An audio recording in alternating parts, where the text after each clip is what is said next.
Hello friends, welcome back to my channel দাদা study centre. তো বন্ধুরা, আজকের এই ভিডিওটিতে আমার আলোচনার বিষয় হলো ষষ্ঠ শ্রেণীর যে গণিত বিষয়টা আছে, সেই ষষ্ঠ শ্রেণীর গণিত বিষয় তোমরা প্রত্যেকে তোমাদের ওই 137 নাম্বার পেজটি খুলে নাও। সেই 137 নাম্বার পেজেরই অঙ্কগুলির সমাধান করা হবে বন্ধুরা। তো দেখো, এখানে ভালো করে দেখো, তোমরা তোমাদের আজকে 21-এর দাগের অঙ্কটা করাবো। 21-এর দাগের অঙ্কটিতে যেটা বলেছে, কোন ক্ষুদ্রতম সংখ্যা দিয়ে 4,000 বিয়োগ করলে বিয়োগফল 7, 11, 13 দিয়ে বিভাজ্য হবে। 7, 11, 13 দ্বারা বিভাজ্য হবে। দেখো, 7, 11, 13 দ্বারা বিভাজ্য সংখ্যাটি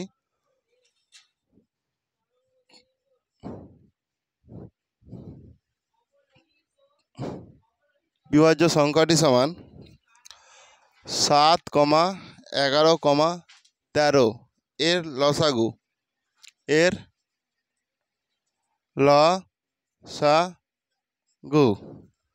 অতএব দেখো 7, 13, ভালো করে দেখো, 7, 11, 13 এদের লসাগু করবো। প্রথমে 7 খাওয়াবো। দেখো, 7 একে 7, 7 একে 7, 11, 13। দেখো, এটা 11 দেবো, 1 একে 1, 11 একে 11, 13। এখানটা দেখো 13 দেবো, 1, 1, 1। অতএব নির্ণেয় লসাগু সমান 7 গুণিতক 11 গুণিতক 13 সমান 11 7 77। 11 7 77 থেকে 13 দিয়ে করবো। দেখো, 7 3 21, 1 হাতে থাকে 2, 7 3 21, 22 23, 1 7 7, 1 7 7, 1 10, 0 9 থেকে 8, 9 10। দেখো, এটা হয়ে যাচ্ছে তোমার 1001 হয়ে যাচ্ছে। ক্লিয়ার হয়েছে? অতএব নির্ণেয় সংখ্যাটি দেখো এর সঙ্গে, তাহলে এইটা যেহেতু আমার কি বিভাজিত সংখ্যা, তাহলে আমার এখানে দিয়েছিল 4000। দেখো, কোন ক্ষুদ্রতম সংখ্যা থেকে 4000 বিয়োগ করলে বিয়োগফল এত হবে, 4000 বিয়োগ করব, ঠিক আছে। অতএব বিয়োগ যেহেতু এখানে বলেছে, এখানে যোগ করতে হবে। তোমাকে যদি বলে যে 4000 বিয়োগ করলে 4000 বিয়োগ, এটা হচ্ছে অ্যাকচুয়ালি যোগ করতে হবে।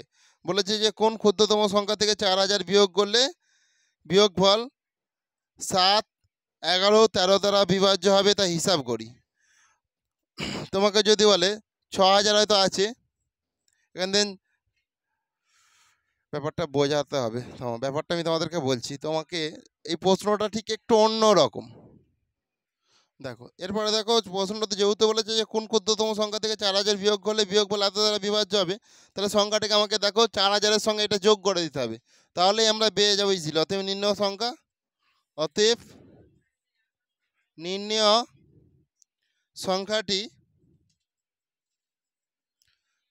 সংখ্যাটি সমান 1001 যুক্তের সঙ্গে 4000 যোগ করে দাও, তাহলে হয়ে যাবে 5001। 5001 থেকে 4000 বিয়োগ করলে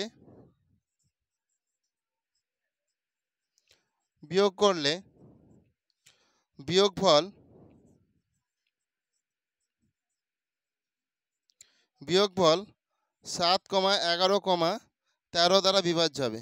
13 দ্বারা বিভাজ্য হবে। বুঝতে পেরেছো? এটাই হচ্ছে তোমাদের উত্তর। করে নাও। কারো অসুবিধা আছে? শুভ অসুবিধা আছে কোথাও? ঠিক আছে, করে নাও তাড়াতাড়ি। তো বন্ধুরা, তোমরা দেখো 50 ও 100-র মধ্যবর্তী দুই জোড়া সংখ্যা খুঁজি যাদের গসাগু 16। তো দেখো, তাহলে দেখো আমি এখানটা 16 লিখলাম, দুই জোড়া সংখ্যা করতে বলছে। 16 1 16, 16 দুগুণে দিলে 32 হয়ে যাচ্ছে। এটা তাহলে 50-এর থেকে কি 50-এর মধ্যে পড়ে না। 16 3, 16 1 16, 48, এটাও হয় না। 16 5, 50, 5 16 5 80, তাই তো। আর হচ্ছে 16 6 96, এগুলো সব 50 থেকে 100-র মধ্যে আছে। তো তাহলে এই দুটো সংখ্যাই হবে তোমার উত্তর, ঠিক আছে। অতএব করে নাও প্রত্যেকে। অতএব 50 ও 100 মধ্যবর্তী সংখ্যা জোড়া 50 ও 100 এর মধ্যবর্তী সংখ্যা জোড়া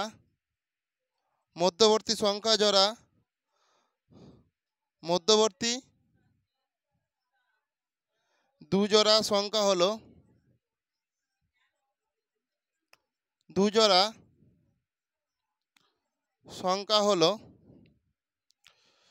64, 80, 16 4 64 না 64 16 5 80 আচ্ছা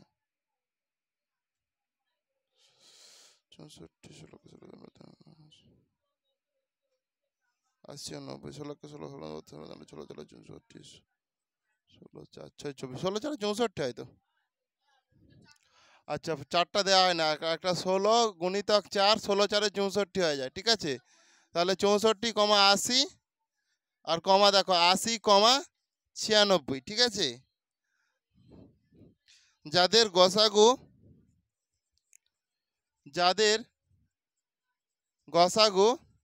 16 করে নাও প্রত্যেকে।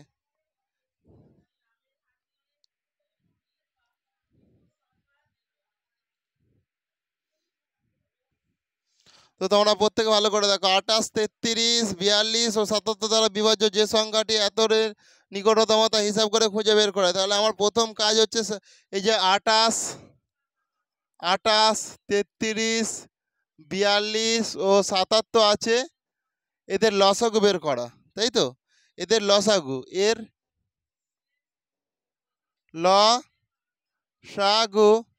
লসাগু। তাহলে দেখো 28, 33, 42, 77 এদের লসাগু করবো যখন, দেখো ভালো করে আমরা 2 খাওয়াবো প্রথমে। দেখো 2 1 2, 2 4 8, 33 যেরকম আছে থেকে গেল, 2 2 4, 2 1 2, এটা যেরকম 77 77 হয়ে গেল। এরপর এটা 7 দিয়েও যাবে, 7 দিয়ে করলেও হবে, 7 দিয়ে করছি তাহলে 7 2 14, 33 যেরকম আছে 7 3 21, 7 1 7, 7 1 7, 11 হয়ে গেল। এটাকে দেখো 3 দিয়ে যাবে, যেরকম 2 আছে থাকলো 3 1 3, 3 1 3, 3 1 3, যেরকম 11 আছে থেকে গেল। এরপর এটাকে 11 দিয়ে যাবে, 2 11 1 11, 11 1 11, 11 1 11, এরপর দেখো 2 2 1 2, 1 1 1। অতএব নির্ণেয়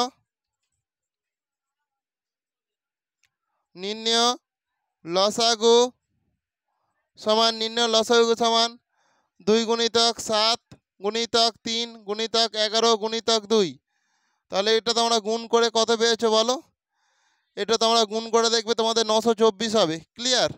তাহলে আমি 924 করে দিলাম। এই যে 924 পেলাম, এই 924 দিয়ে আমার যেখানে এই যে বড় সংখ্যাটা আছে এটাকে আমি ভাগ করব, দেখবো কত ভাগশেষ আছে। ক্লিয়ার? তো 924 দিয়ে আমি এই 9 8 7 6 5কে আমি ভাগ করছি। দেখো তাহলে এটা দেখো 924 এককে 924 বিয়োগ করো, এটা 3, এটা হচ্ছে 6, এই 6টা নামালাম। আচ্ছা একটা 6টা নামিয়েছি, এই 6টা নামিয়েছি, দেখো তবু হচ্ছে না। এখানে একটা শূন্য দিয়ে এই 5টাকেও নামিয়ে নেবো। কি করলাম? একটা শূন্য দিয়ে 5টাকেও নামিয়ে নিলাম। এটাকে দেখো 6 দিয়ে করে 6 4 24, 4 হাতে থেকে 2, 6 2 12, 13 14, 4 হাতে থেকে 1, 6 9 54, 54 আর 55। বুঝতে পেরেছো? এটা হয়েছে। এবার বিয়োগ করো, এটা 1 হয়ে যাবে, এটা 2 হয়ে যাবে, 5 6 7 8 9 10 11 12 13, এটা 8 হয়ে যাবে। তাহলে 821 হয়ে যাবে। কত হয়ে যাবে না? 821 হয়ে যাবে। তো এখানে যে তোমার 821 হয়ে যাবে, তাহলে এটা আগে তোমরা করে নাও, তারপর আমি করাচ্ছি। 821 ওখান থেকে বাদ দিয়ে ওটা যোগ করে দিলে তোমার আনসার হয়ে যাবে। তো তোমরা ভালো করে দেখো জিনিসটা কি হচ্ছে। তাহলে এটা আমি মুছে দিচ্ছি এখানটাতে। অতএব দেখো তোমাদের যে এইটা আছে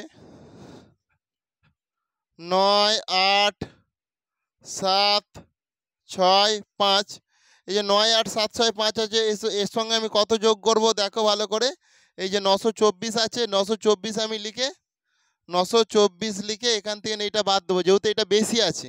ঠিক আছে, বিযুক্ত 821 সমান দেখো ভালো করে তোমাদের 9 8 7 6 5 যুক্ত যুক্ত তাহলে 924 থেকে তুমি 821 বাদ দাও, তাহলে এটা হয়ে যাবে 301, তাহলে এটা 103 হয়ে যাবে।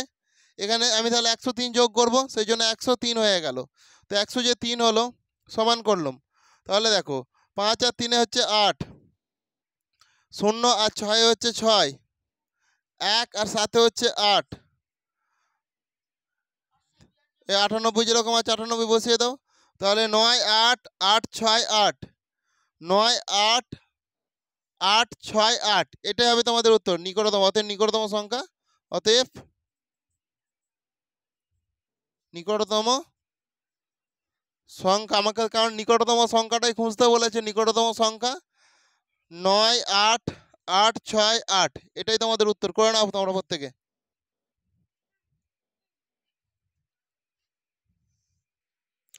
তো তোমরা প্রত্যেকে 24 দাগের অঙ্কটা ভালো করে দেখো। 24 দাগের অঙ্কটা কি আছে একটু মন দিয়ে দেখো ভালো করে, আশা করছি তোমরা প্রত্যেকেই বুঝতে পারবে। দেখো 24 দাগের অঙ্কটাতে আছে যে হিসাব করে দেখি 13 দ্বারা বিভাজ্য যেমন ক্ষুদ্রতম সংখ্যা, যা 8 12 16 ও 20 দিয়ে ভাগ করা যাবে, প্রতি ক্ষেত্রে 1 ভাগশেষ থাকবে। কত ভাগশেষ থাকবে? তাহলে প্রথম কাজ আমার এই সংখ্যাগুলোর কি বের করে নেওয়া, লসাগু বের করে নেওয়া। তাহলে এই সংখ্যাগুলো আমি লসাগু বের করে নেব। দেখো ভালো করে 8, 12, 16, 20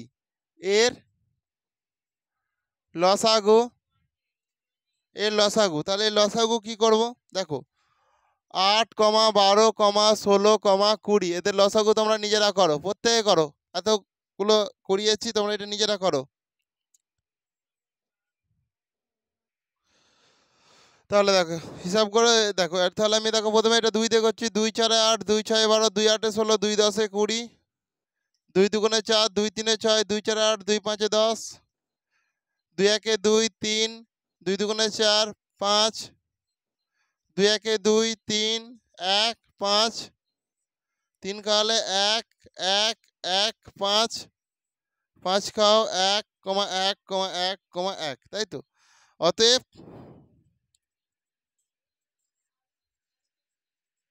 নির্ণেয় লসাগু সমান 2 গুণিতক 2 গুণিতক 2 গুণিতক 2 গুণিতক 3 গুণিতক 5, 2 গুণিতক 2 গুণিতক 2 গুণিতক 2 গুণিতক 3 গুণিতক 5। ক্লিয়ার? তো দেখো ভালো করে 2 দুগুণে 4, 4 দুগুণে 8, 8 দুগুণে 16, 16 5 80, 8 1 8 2 8 3 24, দেখো 240 হচ্ছে। প্রত্যেকে রয়েছে তো 240। দেখো তোমাদের, দেখো তোমরা ক্যাটাগরিটা তোমাদের অন্য হতে পারে, তোমরা যেভাবে ক্যালকুলেশন করে সেইভাবে হবে। দেখো তোমাদের গুণ করে 240 হচ্ছে নাকি দেখো।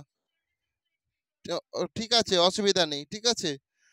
যে যেরকম সংখ্যা খাবে তার তো সেরকম হবে। এবারকে বলেছে দেখো প্রত্যেক ক্ষেত্রে 1 অবশিষ্ট থাকবে, অথচ 13 দ্বারা বিভাজ্য হবে। তাহলে আমি পরপর পাই টু পাই দেখে নিই। দেখো 240 গুণিতক 1 যুক্ত 1 সমান 241 হয় এটা। দেখো 240 গুণিতক 2 যুক্ত 1, তাহলে এটা হবে দেখো 240কে তুমি 2 দিয়ে গুণ করো, 2 0 0 2 4 8, 2 2 4, তাহলে 480 সঙ্গে 1 যোগ করো, তাহলে হয়ে যাবে 481, 481। এরপরে দেখো তাহলে এইটা কিন্তু 13 দিয়ে বিভাজ্য হবে না, এটা হবে। তাহলে আর আমার করে দেখার দরকার নেই, যেহেতু আমাকে চেয়েছে ক্ষুদ্রতম। ঠিক আছে, তাহলে এটাই আমার হয়ে যাবে উত্তর। এটা তাহলে বিভাজ্য, কারণ তোমরা এটাকে 13 দিয়ে ভাগ করে দেখো। 481কে তোমরা 13 দিয়ে ভাগ করে দেখো। 13 1 13, 13 3 24, 13 3 39, এটা 9, এটা 1, 13 7 91। তাহলে এটা বিভাজ্য হচ্ছে। এখানে কিছু আছে? এখানে শূন্য আছে তো, কিছু নেই তো, তাহলে এটা ভাগ যাচ্ছে তো, বিভাজ্যিত হচ্ছে। তো ওইটাই তোমাদের উত্তর। অতএব নির্ণয় ক্ষুদ্রতম সংখ্যা। অতএব এটা আগে করে নাও তো, করে নাও প্রত্যেকে ওইটুকু পাঠ আগে।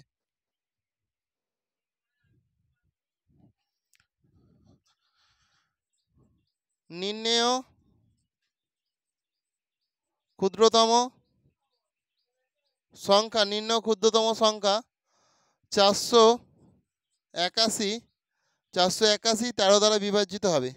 481 যা 13 দ্বারা বিভাজ্য। বুঝতে পেরেছো? কারো কি অসুবিধা আছে? কারো কি অসুবিধা আছে? নেই তো? ঠিক আছে বন্ধুরা, তাহলে আজকের ক্লাসটা তোমাদের এখানেই শেষ করলাম। তোমাদের কোষে দেখি 12টা পুরো কমপ্লিট হয়ে গেল। আর এটা খুবই গুরুত্বপূর্ণ অধ্যায়, এখান থেকে 2-3টে প্রশ্ন তোমাদের কমন আসবেই। প্রত্যেকে ভালো থেকো।